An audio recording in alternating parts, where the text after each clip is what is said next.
to it in the sense that there's a guy named Brett Weinstein, and he was, I think I talked to you about him briefly, but I found out about him through Dr. Jonathan Haidt and Greg Lakoniov's book, which was The Coddling of the American Mind, and part of which they talked about this younger generation called the iGen, or kids that were born in 1995 and went to college in 2013. It was the first area of universities that had safe spaces for ideological and emotional harm. Right. So if someone was on the campus wearing a red hat and preaching the GOP mantra, this was offensive to the point where these children felt they needed to be in a safe space where they could go and talk about their triggers. Right. And Brown University, probably the most egregious example, and I always bring it up because it was just mind-blowing. They actually had milk and cookies and coloring books and crayons and pillows and soft music so that you could come and deal with this. And I made the joke when I talked to one of my professor buddies about this on a podcast. I said, if I sent my little boys to Berkeley and they came back freshman year and told me they had milk and cookies because someone was wearing a red hat on the campus, I would say, dude, come here, give me a hug. I love you, and I failed you as a father. I'm so sorry about this, because that was an example for me of ideology taking hold in a negative way on the left. And that's another thing, too, that I don't think our culture is doing a very good job of owning our own shit. So you and I, being liberals, we have to point out our liberal brethren when they go too far. Oh, absolutely. That, like we were saying earlier, ideology is always about taking things to an extreme, right? Correct.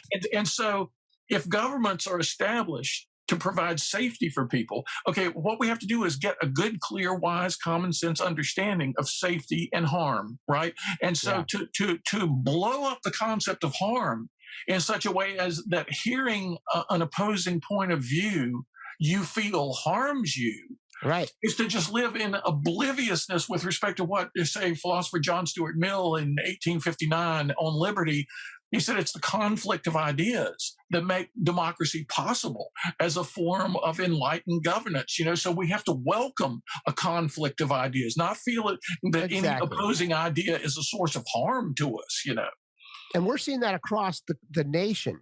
And the reason I broached the subject again, not to dive too deep into the safe space, is that it was looked at in 2016 when this first came out, this discussion. It was fringe. It's not really going to hurt. And you're like, well, okay, it's not. It's actually not fringe anymore, because a lot of these graduates, like this young man I talked to yesterday, he actually believes in abolishing the police. He actually believes in socialism versus capitalism. And I'm not saying there's not good pieces to socialism. We have a mixed market and blah, blah, blah. But these are ideas that were spawned within this young group, and the way they see the world is very different. Because to your point, if harm is defined as, or like speech is violence, right, and it harms you, and you need safe space because of that, and you're an adult. That was the thing I just couldn't get past. It's 18 to 22. This isn't 8 to 12. This is 18 to 22 years old. You're an adult. You're in the world. And so, and then I asked one of my professor buddies on this. I said, so does this then transfer to corporate America? Do we have safe spaces at companies now? And he said, yes. And and he was a Berkeley guy. So I'll say that Berkeley in general, and I said to him, same thing I would say to anybody with that argument, is like, well, isn't college about spirited debate? Isn't it about hearing ideas, some of which are abhorrent, that you need to then either try to understand better in your mind and or push back on the person you're talking to? So for me, if I'm on a campus like that, I wasn't smart enough to get into Berkeley, but if I was there now and someone was talking about things I couldn't see or understand, I would ask them questions. I'd be like, okay, hey, so question, how do you do? If if A is B, then how is B is not C? And like that piece, and you're like, oh, okay, well, so that's part of the college experience, is dealing with conflict. Oh, I was in a sociology class where they brought in every crazy person in the news in America during the student revolt of 1970. They would bring in the Chicago 7, whoever wasn't in jail. They would bring in Jane Fonda. This was University of North Carolina, Chapel Hill, a class of 1,500 kids in one sociology class. Wow. And they would bring in all these radical spokespeople who would say crazy things, and there was a bizarre version of this going on back then, where one of my friends came home from a class, and I stopped going to this class because it was just so crazy.